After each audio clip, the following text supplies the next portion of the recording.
Hello everyone, how's it going? Welcome back to another video here on the PokerStaples channel. I have something very different for you guys. I've started a podcast up with Party Poker.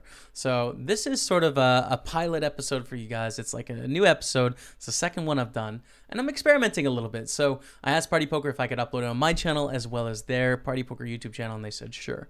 So here we go. Here's the first episode you guys are seeing. I would love to hear your feedback because I'm still figuring things out as to how I want the show to go. It was just me on this episode talking about some various topics. So please leave your feedback about things you want to hear from me, hear me talk about down in the comments below. Without further ado, enjoy Weekly Poker Showdown with Jamie Staples.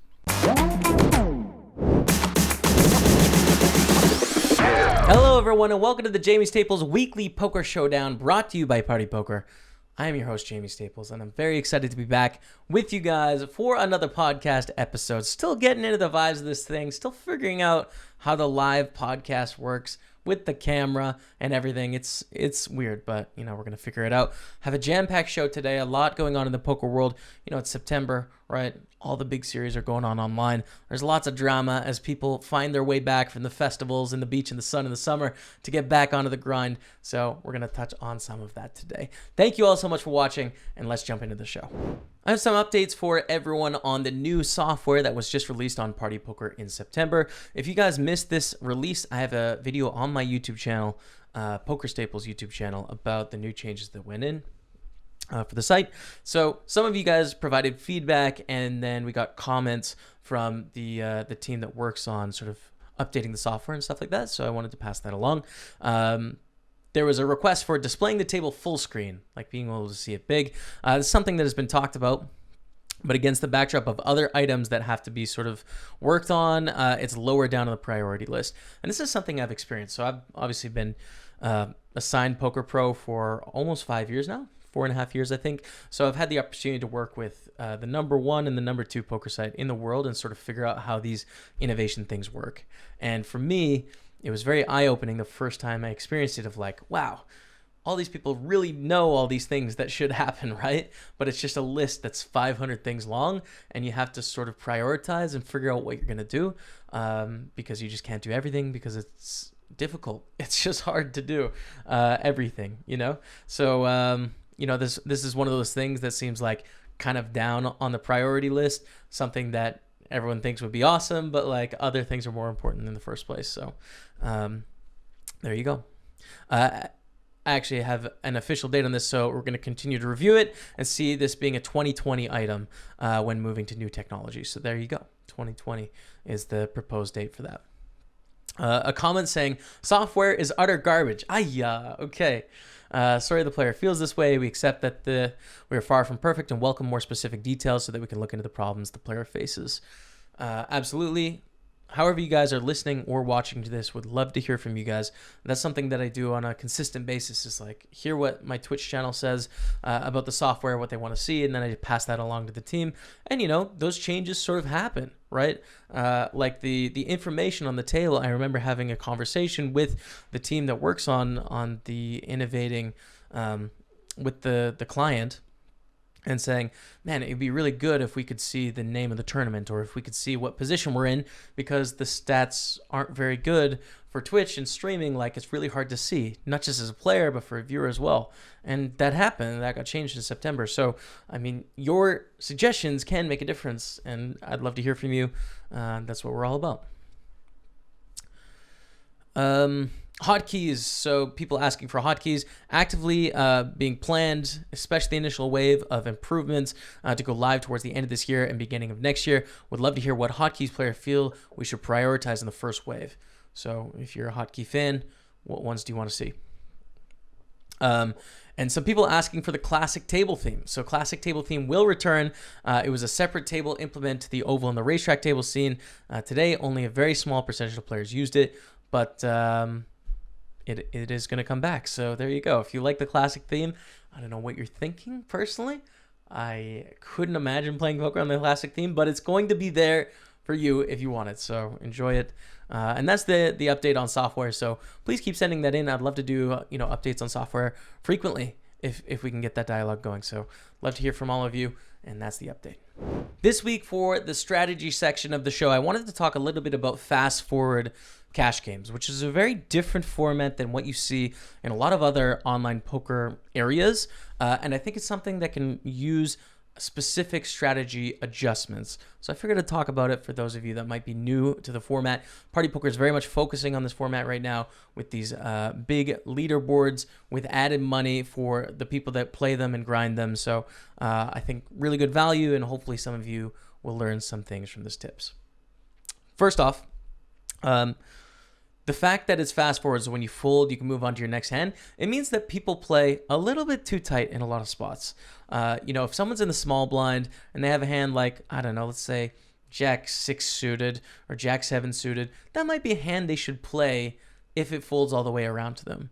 But often people will just be like, it doesn't look very good. I'm going to skip. I can get the next hand immediately, move on to a bigger hand at a bigger table. So you'll often see that, especially at the smaller stakes. If you're playing, the 1 cent, 2 cent, or 2 cent, 5 cent, 5 cent, 10 cent, even 10 cent, 25 cent, you'll see people sort of just like, I want to get in action. I want to play hands.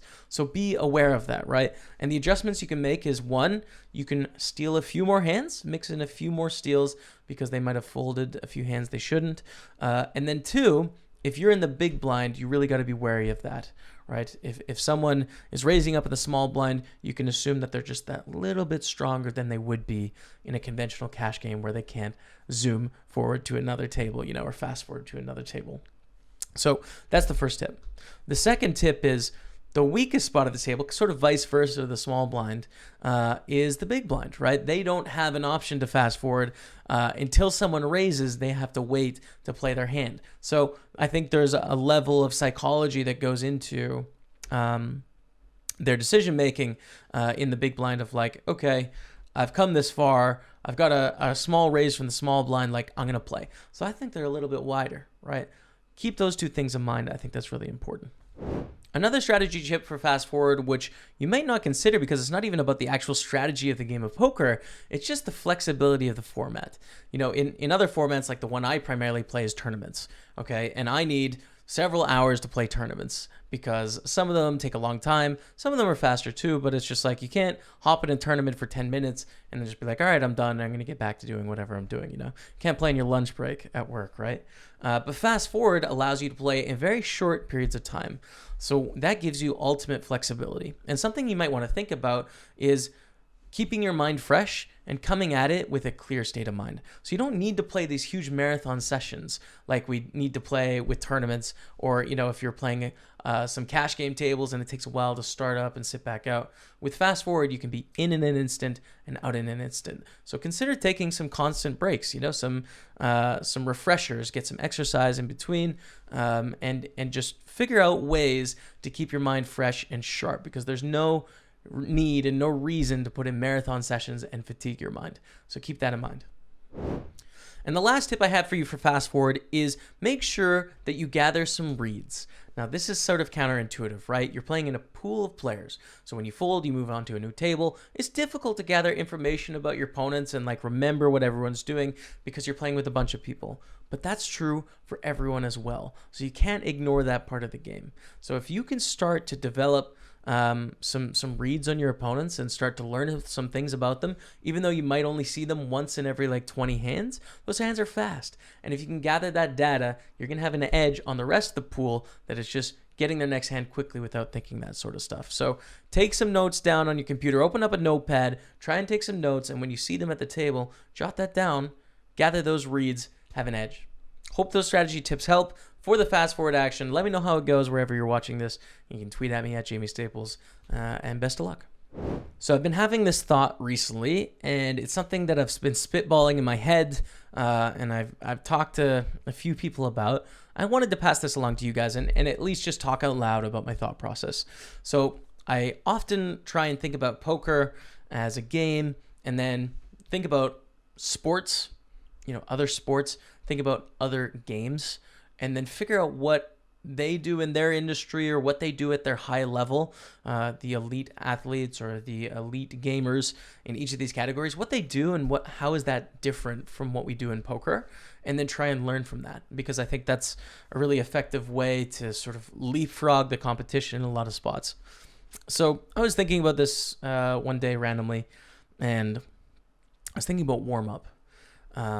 I wanted to be a professional golfer growing up, so like warm up was very standard as a professional golfer. You hit the range, you hit a few putts, you get your body loose, and then even before a shot, it's very normal. You go through a pre-shot routine, you do the same thing before every shot. So routine is sort of normal, and there's always a warm up to every action you're doing that is repetitive. And then I was thinking about, okay, so that happens, and in pretty much every professional sport that is physical in some aspect, there's always a warm-up, right? It's going to be stretching the muscles or getting loose or what have you. And in video games, you see warm-ups as well. Like I think back to a streamer that I often watch, and he doesn't really play this game very much anymore, but Summit 1G, and he used to play CSGO all the time. And CSGO players would surf. They would go into this sort of virtual world where they would try and cruise around this map as a way of like warming up. I don't know if it helped with reaction time or just like getting your fingers loose or something like that, right? So that was sort of the warm up for that game. I'm like, okay, so there's warm ups in games, there's warm ups in sports. What is our warm up in poker? And, I've heard of a few proposals for a warm up, like mental game warm ups, getting yourself in a good state of mind, but it's really not practiced. Right? I think if you look at the industry as a whole, how many poker players, recreational or professional, have an active warm-up before they start playing? And it's got to be under 1%. Now, I get it. It's not a very physical game, right? So I'm not suggesting that we necessarily have to warm up our body, although that probably wouldn't hurt us. What could a warm-up be, at least from a mental sense, that helps us as poker players in whatever genre that we're playing? So something I've been thinking about, and I want to do some experimentation with this and try different things and see what works. But as a tournament player, often when I play tournaments, I excel at the shorter stacked game, right? The 35 big blinds and under, like I know that very well. I know all the strategies when it comes to that. That's like my wheelhouse. But often when I'm starting a session, I start kind of deep. Right, I start with deep stacks. It's early in the sessions. So you're getting into tournaments early, and I have deep stacks. So maybe it might be a good idea if I kind of warmed up with a little bit of cash games and a little bit of decision making. Play some 3 street pots, play some deep stack pots before I actually get into my main grind of tournaments. Or maybe vice versa. Maybe it'd be nice to flex those short stack muscles because we're going to start deep, but you want to sort of activate that part of your game. So you might want to play some like hyper sit and goes or some spin and goes or something like that. I don't know what the answer is here, but I just feel like not having any sort of warm up or get into the session doesn't seem to make sense. It doesn't seem to be what we see in other genres close to ours. So it's something worth thinking about. I'd love if you think about it too. And I'm going to do some experimenting. I'll get back to you. Something pretty cool that Party Poker's doing that I wanted to bring to your attention. I think it's an amazing opportunity to do good for the world and show the good that poker can do as a whole. So the Bahamas obviously just went through a huge hurricane. Hurricane Dorian, I remember seeing the radar on Reddit or something like that, and it just seemed to hover over the Bahamas. I've seen some of the aftermath as well, just really terrible effect on the Bahamas. And Party Poker hosts an event in the Bahamas at the Bahamas, right? The Millions event that's coming up in November. So they've put something together. Party Poker Live has put something together to support the Bahamas. So there's 2 ways that you can support. The first is a charity tournament, and this is incredible. So there's added prizes to this, right? 8 added prizes. First to third are going to win a $16,000 package. So that's main event buy-in of $10,000, 9 nights at the Grand Hyatt Bahamas for 2 people, as well as $1,400 room credit and $2,000 expenses. Boom. Big package, okay? First through third in this charity tournament. 4th through 8th are going to win a $6,000 light package. So this includes the mini main event, which is an $1,100 buy-in, 9 nights at the Grand Hyatt by Halmar, $600 room credit, and $2,000 expenses. So there you go. The mini main, still you get the same amazing experience of the whole journey. So this charity tournament is going to be on Sunday, October 13th. It's a $100 buy-in, and it is at 8 p.m. UK. I'm seeing here on the internet, 8 p.m. UK. So amazing tournament, $100 buy-in with re-entries, I assume. Support a great cause and a huge amount of money added to this thing. I think that's How much is that? Around 70K or something like that. Yeah, let me just do the math. 1 second. That is $78,000 added. 4th, 5th, 6th, 7th, 8th, 6th, 18, 30. Oh my God, 78K added for a $100 tournament. This is going to be incredible value. Like, you know, this is a charity tournament, but this is also plus EV. So huge thanks to Party Poker Live for supporting that and get in that tournament if you can play. Now, obviously, there's a lot of places where you can play online poker, unfortunately. So there is another way to support, and that is a retweet and donation link. So this is something I've tweeted out on my personal account, Jamie Staples. Make sure you can check it out there. But you can also go to the Party Poker Live website, Hurricane Dorian Charity. There's a link to the tweet there, and you can sort of see what you can do. So one person is going to get a $6,000 CPP package, right? CPP Lite package, which is going to be in the charity tournament as well. All you have to do is donate a minimum of $10, as well as retweet the tweet to sort of get the word out, right? So there's a link on the website, Party Poker Live website. Party Poker Live CPP Hurricane Dorian fundraiser. The money is going to the American Red Cross for Hurricane Dorian relief. As of right now, there's $2,351 raised. The goal is $50,000. That is a big goal. I think we can do it though. So that's 4% raised right now, and of course 6K added. So if you're in a place like USA, you can support this fundraiser and potentially win a 6K package for a $10 donation or more. So you have to donate with your real name. That's the only stipulation, so that we can sort of know who to give the money to. But other than that, best of luck everyone on the drawing. Best of luck everyone in the charity tournament. Let's do some good as poker pros and players. We have a brand new segment starting up this week. The second ever show has a new segment. Can you believe it? You might not even see the first show. This might be the first show to you, but let me tell you guys something. I was not very good at the first show, okay? I am still figuring this out. You might not ever see the first one. This might be the first one for you. The point is, we have a new segment, and this is going to be called Hero of the Week. Accepting copyright-free music for that bit. Send it in. So anyways, Hero of the Week. We're going to do this thing where we give away a $320 Gladiator ticket usable on Party Poker for the Sunday event. And then the winner is going to play it, and we're going to sort of rail them on. See if they cash the tournament, see if they can win the tournament. They're going to be our representative in the $320 Gladiator that runs every week on Party Poker, okay? So we're going to give this away sort of in a random social media giveaway, okay? And I want you guys to use the hashtag if you'd like to enter this. So on Twitter, use the hashtag JSPokerHero. Hashtag JSPokerHero. And you can enter. So the question I have for you, and it's going to be closest to that is going to win this. Should we do closest to? Let's do closest to, all right?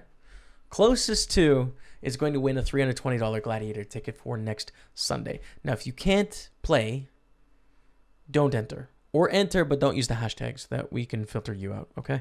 So you can just tweet it at me or something. What is going to be Party Poker Team Online's biggest cash this Sunday? Now, this Sunday is the main event of KO Series. Is the final day. There's some huge tournaments. There's going to be like some massive prize pools. Probably a tournament with over 200K for first. Like, it's going to be huge, okay? Now, Team Online comprised of 11 poker players. You can check that out on the website. I'm one of them. My colleague Jeff Gross, my brother Matt Staples, etc. There's 11 of us. What is going to be the biggest cash score in dollars? Okay, tweet it using the hashtag JSPokerHero to try and win a $320 Gladiator ticket. Good luck. That just about wraps it up from me. So thank you everyone so much for checking out the podcast today.